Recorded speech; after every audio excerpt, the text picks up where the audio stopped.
Pessoal, estou hoje com o Marcel Van Hatten, deputado federal pelo Rio Grande do Sul, eu, Alexis Fontaine, deputado por Estado de São Paulo. E estamos vendo todo um cenário, uma série de coisas que estão acontecendo que nos preocupa muito, né, Marcel? Primeiro, todas as acusações referentes ao ex-presidente Luiz Inácio Lula Silva sendo cancelado, ele se tornando elegível, a gente vendo dinheiro público sendo usado para a defesa dele, uma misturança entre dinheiro do partido que seja doações, mas boa parte desses recursos vindo do fundo partidário. Marcel, como é que a gente vê esse cenário tão preocupante agora, véspera de uma eleição presidencial? Muito mal, né, Alexis? Satisfação estar contigo aqui, te recebendo no meu gabinete, muito bom ser teu colega aqui na Câmara dos Deputados, porque apesar das más notícias, das péssimas notícias que a gente vê em vários outros cenários, pelo menos você normalmente aí com muita motivação e muito otimismo tem ajudado a mudar o cenário no Brasil. Mas de fato, essas condenações anuladas do Lula, elas revoltam a população, porque demonstram que a justiça não funciona quando a pessoa é poderosa, quando a pessoa é rica, que é o caso do Lula, né? Aquele marketing que o PT faz, né, em relação ao Lula sendo um pobrezinho, a gente sabe que não é esse o caso. E as anulações do processo do Lula, o pior, elas acontecem sem que se invalidem de fato as provas. Isso é um ponto importante. Ele não está inocentado. Exatamente, ele não deixa de ter tido todas aquelas provas robustas das acusações, mas agora por chincanas jurídicas, o fórum não é esse, o fórum é aquele, exato, mais ou menos, e aí ele acaba se livrando dessas acusações, mas não vem novas, quer dizer, não tem um novo processo, e ele acaba se tornando elegível num momento crítico, né? Exato, e de quem é o triplex no Guarujá então? Se não é do Lula, Lula diz que é dele, depois não é dele, e de quem são os pedalinhos lá no sítio de Atibaia? No nome dos netos do Lula, né? E as famosas palestras fantasmas que ninguém nunca assistiu e que ganharam milhões e milhões de reais. E o dinheiro repatriado de todos aqueles diretores da Petrobras, né, que tinham na Suíça e em outros países, em paraísos fiscais, dinheiro depositado. Não era 10 mil reais, eram dezenas de milhões de reais. Então é realmente horrível, assim, para a segurança jurídica do país, e o país como uma nação fica desmoralizado com a possibilidade dele voltar a concorrer, e também com o fato de que nós mesmos, os cidadãos brasileiros, estamos pagando a sua defesa, né? Porque a notícia que saiu aí é que os advogados do Lula são bancados com dinheiro do fundo partidário, que é dinheiro nosso utilizado pelos partidos supostamente para fazer política, para defender seus princípios, para defender seus valores, para defender seus programas, e está sendo utilizado pelos próprios políticos para se defenderem dos processos que tem na justiça. Então, somos nós pagando pela defesa dos corruptos. Agora, o que eu acho que revolta muito, né, Marcel, as decisões do STF, como se nada tivesse acontecido, como se tudo tivesse sido errado. Como você mesmo falou, haviam, assim, dezenas de horas de interrogatórios, bilhões de reais envolvidos que foram desviados da Petrobras, Nuclebras, Eletrobras, Jogos Olímpicos, Copa do Mundo, quer dizer, aquele mundo, várias das empreiteiras fazendo aquelas acordos, né, aquelas chama lenienses, como chama aquelas? Acordos lenienses, mostrando para o caminho, dando os apelidos de todo mundo, aqui o italiano, o todo-poderoso, tudo mais, quer dizer, vinha numa quantidade de material robusto. Isso tudo caiu por acaso, e a gente foi pra rua, né? Nós fizemos os movimentos, o Brasil se revoltou, 6 milhões de pessoas dizendo: nós não queremos mais essa turma assim, que dilapidou, que passou a mão no Brasil, e agora de novo, né? E o pior, né? Condenado em primeira instância, não só ele, vários. Sim. Em segunda instância. Colegiado, né? Não colegiado, decisões referendadas pela instância recursal aqui em Brasília. Perfeito. Né? E aí, eu estive faz poucos dias, inclusive em São Paulo, estive no IFL, e eu disse que a gente se deu o direito, na época de ir pra rua, de ser, de certa forma, ingênuo, né, de dizer o Estado de Direito no Brasil está funcionando, as pessoas estão indo para a cadeia, porque de fato as pessoas estavam indo para a cadeia, estava acontecendo no Sérgio Moro, o pessoal da Operação Lava Jato, procuradores, promotores, Polícia Federal, enfim, estava acontecendo coisas que nunca tinham acontecido no Brasil. E a gente se deu o direito de ser, naquela época, ingênuo, achando que não haveria a resposta que a classe política corrupta, acabou dando agora. Então, nesse segundo momento, nós não temos mais o direito de ser ingênuo. Nós temos o dever de saber que depende de nós mudar a situação. Mas não assim, só ficar olhando e assistindo. Eu ainda continuo assistindo, né? Quer dizer, Sérgio Cabral agora vai para prisão domiciliar. Eduardo Cunha, a mesma coisa. Quer dizer, essas pessoas assim que claramente estavam todas envolvidas, envergonhando a política brasileira, governadores atrás de governadores, agora estão quase que numa férias com talvez uma tornozeleira, não sei o quê, mas com aqueles bilhões, inclusive eles devolveram, né? Entregaram isso, quer dizer, não há nem o que o Sérgio Cabral negar, é réu né? confesso, ele falou, ele fez uma confissão de cleptomania, né? Ele disse em determinada entrevista que era uma coisa que ele não conseguia mais controlar, que ele estava ali roubando e ele era o topo da pirâmide, porque a história é a seguinte, né, Alexis? Essas pessoas estão no topo da pirâmide da corrupção, se elas param com seus delitos, com sua corrupção, alguém vai ocupar o lugar delas se não tiver punição exemplar. Exatamente. Então o que ele diz? Não, se eu não continuar fazendo isso, não continuar roubando, mesmo que eu não precise mais nada, ele ia para Paris e comprava de uma vez 20 ternos, que ele não tinha necessidade de estar usando tudo aquilo, mas ele ia roubando, ele tinha tanto dinheiro à disposição da corrupção, se ele parasse de fazer isso, outra pessoa ia assumir o topo da pirâmide alimentar da corrupção.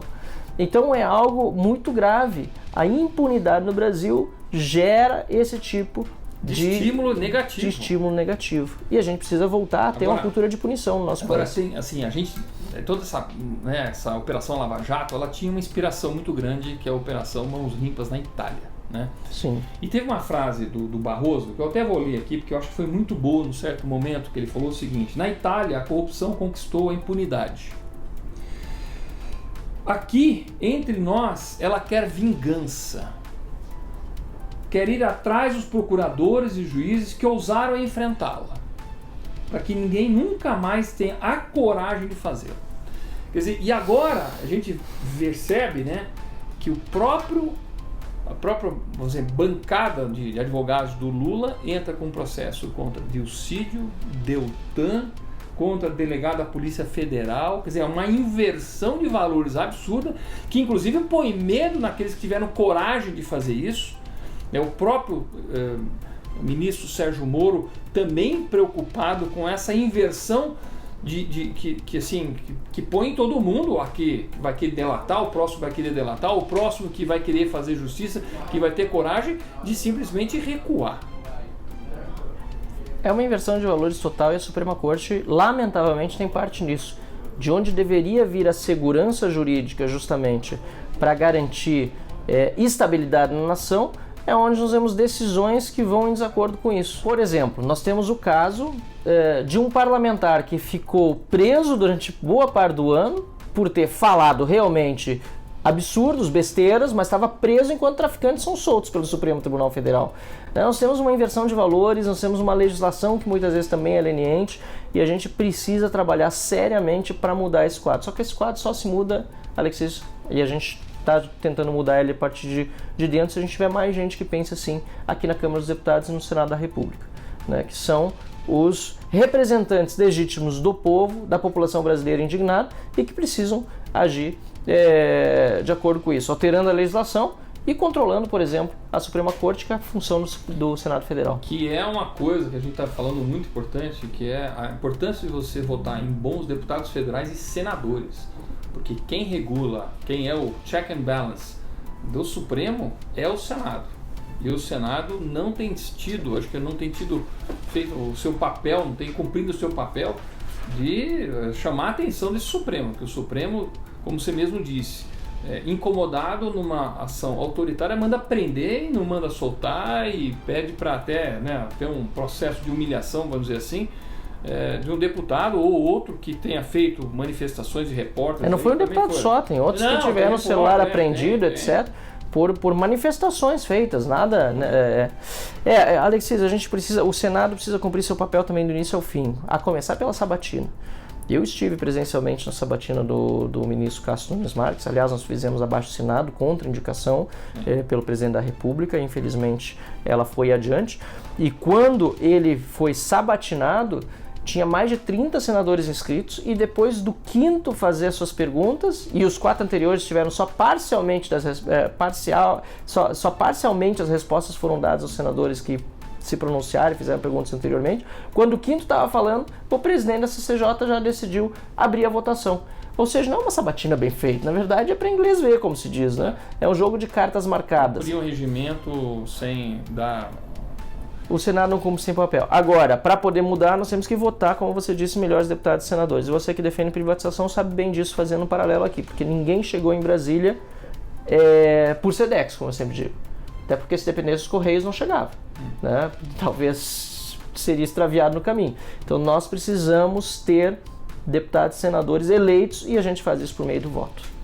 Pessoal, acho que é isso que a gente queria passar, o sentimento de revolta, acho que é um sentimento de revolta de muita população brasileira, que se esforçou tanto para ir nas ruas contra a corrupção. Essa frase que o Marcel falou, que a gente foi ingênuo, mas assim, eu acho que a gente tem uma esperança, né? É a ingenuidade de uma esperança, mas que a gente não pode desistir, a gente não pode ficar mole, frouxo. De jeito nenhum. Nós temos que persistir, o Brasil é nosso, temos que tomar posse nele, temos que trazer a moralidade, temos que saber escolher os bons candidatos para poder votar neles e assim conseguir fazer essa mudança. Mesmo diante de tantos cenários que são desoladores, né, do nosso esforço, acho que desistir não é uma opção. É uma frase do Marcel que eu acho que é fantástica, né? Não quero morar em outro país, eu quero morar em outro Brasil. Isso persiste, né, Marcel? Nós temos que lutar. É um trabalho incansável. Por isso, né, Marcel? Eu acho que a gente tem que trazer a voz de quem não aceita esse tipo de coisa e é indignado com esse tipo de coisa. Perfeito, Alexis. E assim, a ingenuidade ela não é uma coisa necessariamente ruim. Na verdade, ela se torna ruim quando abusam dela. Porque a gente tinha a ingenuidade da esperança, como você disse, das pessoas que estão ali, não conhecendo todos os meandros da política e nem esperando que pessoas pudessem ser tão perversas a ponto de subverter todo o combate à corrupção que aconteceu antes. Agora, estando cientes disso, nós precisamos redobrar aquilo que nós fizemos no passado. Não é hora de desistir, é pelo contrário. É hora de a gente atuar com ainda mais força, né, na política e fora dela para reverter todo esse processo mais recente de perseguição a quem combateu a corrupção. Então essa é a nossa hora. É hora do bom senso, da sensatez, de buscar o equilíbrio, de buscar fazer do nosso país um país melhor. Né? É exatamente isso que eu disse quando eu voltei do exterior, estudava, empreendia lá, voltei para o Brasil e disse: eu não quero viver em outro país, por melhores que sejam vários outros países. E a gente tem assim, a gente diz uma inveja branca, né, de muitas coisas que acontecem lá, o que na verdade é melhor traduzido por uma admiração. Nós queremos também ser uma nação admirada, né? E para isso a gente tem que fazer do nosso país um país melhor. Então nós não queremos viver em outro país, nós queremos viver em outro Brasil. E a gente aqui desde Brasília está buscando fazer desse nosso desejo uma realidade. E a gente convida todos aqueles que também quiserem fazer a mesma coisa, que se juntem a nós.